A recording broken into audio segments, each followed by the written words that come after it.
শুভ জন্মদিন, শুভ জন্মদিন, শুভ জন্মদিন। 12টার সময় উইশ করে নিয়েছি, আবার 12টা 10-এ উইশ করলাম।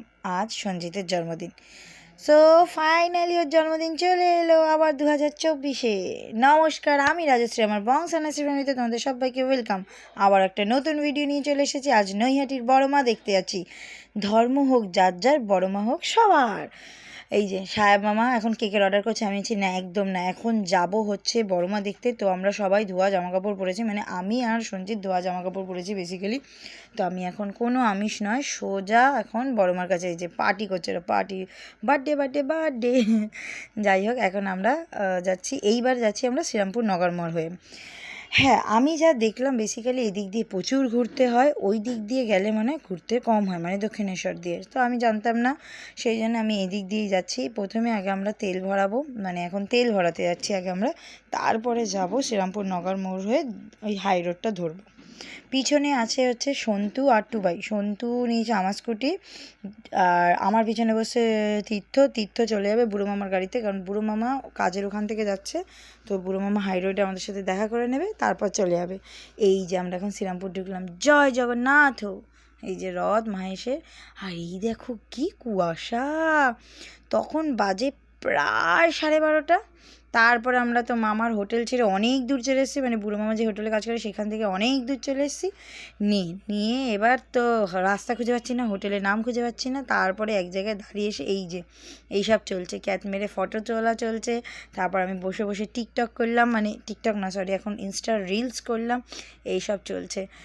এই যে এই ড্রেসটা কিন্তু আমার নতুন, অনেক দিন আগে কিনেছিলাম। কিছু কিছু ড্রেস না আমি কিনে রাখি, তারপর আর ভাঙা হয় না, তারপর ভুলে যাই কখন কোথায় কি পরবো। যাই হোক, তারপর বুড়ো মামার জন্য আমরা ওয়েট করছিলাম। বুড়ো মামা এলো, এখন তীর্থ গাড়ি চালাচ্ছে। এইটা হলো সন্তু আর টুবাই, তীর্থ গাড়ি চালাচ্ছে আর বুড়ো মামা বসে আছে। বুড়ো মামা, আমি তো সবসময় গাড়ি চালাই, ওরা চালাক। এবার দেখো কুয়াশা কীরকম। তখন বাজে প্রায় 1:30, মানে 1:30 কি 1:45। এই যে আমরা কল্যাণী ব্রিজে উঠছি।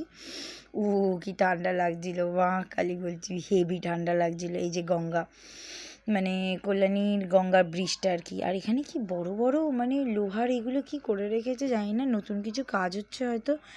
দেখলে না রাত্রিবেলা কীরকম একটা ভয় ভয় লাগছে। তারপরে ঢুকে গেলাম কল্যাণীতে, মানে হালি শহরে ঢুকলাম। আর এই যে এটা হচ্ছে হালিশহর পৌরসভা। এইখানে আবার দেখলাম একটু লোকজন রয়েছে, মানে কিছু লোকজনকে দেখা যাচ্ছে রাত্রি 2-2:30 সময়। যাই হোক, ফাইনালি আমরা গাড়ি পার্কিং করলাম। গাড়ি পার্কিং করে এখন দেখতে যাচ্ছি বড় মাকে। আমার তো এখনই ঘুম পেয়ে যাচ্ছে, আসার সময় যে আমি কী করবো জানি না। তার থেকেও বড় কথা, কি ভিড়ের কিন্তু শেষ নেই। এইখানে যে নৈহাটির বড় মা আরও কিছু কিছু ঠাকুর আছে, প্যান্ডেল আছে, এখানে বোঝা যাচ্ছে। যেরকম কলকাতায় প্যান্ডেল হলে অনেক ভিড় থাকে, সেই রকম এইখানেও সেম। এই যে যাচ্ছি, এই যে লাইটিং দিয়েছে, আর এই যে বড় মায়ের মন্দির, প্রতিষ্ঠিত মন্দির এটা আর কি। তো আমরা তো পুজো দিয়েছিলাম, আপনারা তো দেখেছেন সবাই ভিডিওতে আমার, মানে পুজো দেওয়ার ব্লগটা। আমি এই বছরই এসেছিলাম মায়ের কাছে পুজো দিতে, যেটা কোষ্ঠী পাথরের মূর্তি স্থাপিত করা আছে, সেইখানে আমি পুজো দিয়ে গেছিলাম। আমি, ভাই, সঞ্জিত, তীর্থ, আমরা 4জন মিলে এসে পুজো দিয়ে গেছিলাম। আর ওই যে বড় মা, জয় বড় মা, জয় বড় মা, জয় বড় মা। বড় মার কাছে আগের বছর আমি কিছু মানসিক করে গেছিলাম।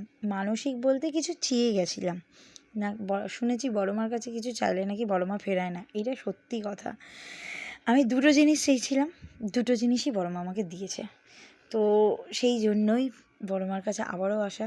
চেষ্টা করব প্রত্যেক বছর একবার হলেও বড় মার কাছে আসা। হ্যাঁ, আর এটাই বলবো, সবাই যাতে ভালো থাকে, সব অশুভ শক্তি যাতে বিনাশ হয়, সবাই যেন খুব ভালো মতন দিন যাপন করতে পারে, অন্তত খেয়ে পড়ে সবাই যাতে খুব ভালো মতন বাঁচতে পারে। আমার মনে না একটা আলাদাই খুশি বড় মাকে দেখে, বিশ্বাস করুন গায়ে কাঁটা দিয়ে মতন। আমার এখনও, আমি ভয়েস ওভার দিচ্ছি, আমার গায়ে এখনও রীতিমতন কাঁটা দিচ্ছে। ভাবলে পরে পাগুলো কি বড় বড়, দেখার মতন একটা আলাদাই সৌন্দর্য। ভয় কিন্তু আমার লাগে না, কিন্তু আমার পাটা দেখলে খুব ভয় লাগে। আর বাকি কিছু 6টা ঠাকুর হয় ওই রাস্তাতেই, ওইগুলোও দেখে নিচ্ছিলাম আমরা, প্রত্যেক বছর ওগুলো দেখে নিই টুকু করে। ওই ঠাকুরগুলো অনেক বড় বড় হয়, বড় মার মতন অত বড় না হলেও মোটামুটি ভালোই বড় হয়। কেউ ছোটো মা, কেউ রক্ষা মা, এরকম নাম দেওয়া আছে অনেকজনেরই। তারপরে একদম প্রথমে শেষে হয় তারা মা। তো তারা মার ওখানেই এখন যাচ্ছিলাম। তারপরে দেখছিলাম যে কিছু মানুষ এত ডিস্টার্ব করতে পারে, মানে কিছু বলার নেই। ঠাকুর দেখতে এসেছি, কোথায় সুস্থ মতন অন্যকেও ঠাকুর দেখতে দেবো, নিজেরাও ঠাকুর দেখবো, তা না মানুষকে ডিস্টার্ব করা চাই। এই সব মানুষ কেন এরকম করে আমি বুঝি না। যাই হোক, এই যে তারা আমার এখানে সবাইকে সিঁদুরে টিপ পরিয়ে দিচ্ছিলো, আমরাও সবাই এক এক করে পরে নিচ্ছিলাম। আমার তো বেশ ভালো লাগছিলো। এখন তো গরম লাগছে, ঠিক আছে, এখন সবার মাঝখানে রয়েছি, এরপরে যখন হু হু করে ঠান্ডা লাগবে কী আর বলবো। তারপরে এই আইসক্রিমটা আমি নতুন দেখলাম, Arun ice cream, mango jelly, I think আমতারকা না ম্যাঙ্গো জেলি, যে কোনো একটা নাম হবে। যাই হোক, আমার তো দেখলাম খুব ভালো লাগলো, সেই জন্য আমার সাথে সাথে তীর্থও নিয়েছে এটা, টুবাইও নিয়েছে এটা, কিন্তু সঞ্জিত নিয়েছে একটা স্যান্ডউইচ, বুড়ো মামার নিয়েছে একটা চকোবার। নিয়ে তারপরে আমরা খেয়ে দিয়ে, কারণ আমরা বাড়ি থেকে অলরেডি সবাই খেয়ে দিয়ে এসে, আমাদের অত খিদে নেই তো, আর ওখানেও খাওয়ার মতন কিছু ছিল না সেরকমভাবে। তো খেয়ে দিয়ে এখন আমরা চললাম বাড়ির দিকে। ভেবেছিলাম আরেকটা ওই 30 ফুটের ঠাকুর হয় ওটা দেখবো, কিন্তু আর গেলাম না ওই পাশটা। আর আমার হেলমেটটা না ধুতে ধুতে হেলমেটের ভিতর থেকে আঠাটা খুলে এসছে, কী আর বলবো। বাবা যদি জানতে পারে একদম আমাকে বকে উদ্ধার করে দেবে। বলি শুনিস না তুই কোনো কথা, এরকম চিল্লাবে আমার উপরে। আর এই দেখুন কুয়াশা, দেখুন কি মারাত্মক কুয়াশা, দেখতে হেভি ভালো লাগছিলো, মনে হচ্ছিলো মেঘের মাঝখান দিয়ে যাচ্ছি। কিন্তু যা ঠান্ডা লাগছিলো কে আর বলবো। যে সামনে বসে গাড়ি চালাচ্ছিলো, মানে যারা সেখানে সন্তু, সঞ্জিত, তীর্থ বসে গাড়ি চালাচ্ছিলো, ওদের জাস্ট সামনেটা ভিজে গেছিলো কুয়াশায় একদম। আমার তো বিশাল ঠান্ডা লাগছিলো, কিন্তু বেশ ভালো লাগছিলো। হ্যাঁ, প্রত্যেকবার কিন্তু আমি কোথা থেকে ঠাকুর দেখে আসার সময় আর কি ঘুমিয়ে পড়ি, কিন্তু এবছর আমি ঘুমাইনি। কেন জানে? কারণ কি এই বছর এসেছি আমরা দক্ষিণেশ্বর হয়ে, আর দক্ষিণেশ্বরে কেউ রাস্তা চিনি না, আমি একা ম্যাপ দেখিয়ে নিয়ে এসেছি, ঠিকঠাক ম্যাপ দেখিয়ে নিয়ে এসেছি। মানে অনেক সময় ভুলভাল ম্যাপের মধ্যেও ভুলভাল দেখায় গুগলে। যাই হোক, আমি ঠিকঠাক ম্যাপ দেখিয়ে নিয়ে এসেছি। আর আমার না বেশ ভাল লাগছিলো আসতে, খুব সুন্দর লাগছিলো।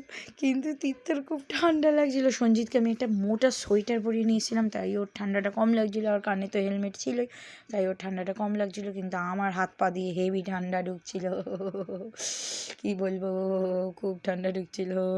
দাঁড়ান, ওই দেখুন তীর্থকে মামা গুটিয়ে গাটিয়ে বসে আছে, তীর্থকে দেখুন, দেখেছেন। তারপর ফাইনালি আমরা চলে এলাম আমাদের বাড়িতে। এই যে আমাদের বালি ব্রিজ, মা ভবতারিণী, এইভাবে আমরা বাড়ি চলে এলাম। তারপর ভেবেছিলাম একটু চা খাবো। প্রথমে ভেবেছিলাম ব্রিজে দাঁড়াবো, তো ব্রিজে ভাবলাম না, এত রাত্রিবেলা দাঁড়িয়ে লাভ নেই, কারণ কি তখন প্রায় বাজে 4:30, 4:45 এরকম।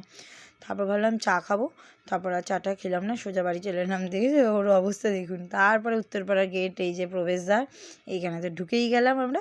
এরপরে নিশ্চিন্তে, এরপরে আর ম্যাপ দেখার কী দরকার আছে, যেই দেখলাম ডালনাপ চলে এসেছে ততক্ষণে আর আমরা ম্যাপ দেখিনি। যাই হোক, কারা কারা বড় মা দেখেছেন আমাকে অবশ্যই কমেন্ট করে জানাবেন, আর আপনাদের ইচ্ছা পূরণ হয়েছে কি না সেটাও জানাবেন। আশা করি সবার ইচ্ছাই পূরণ হবে, কারণ বড় মা সবার ইচ্ছাই পূরণ করে।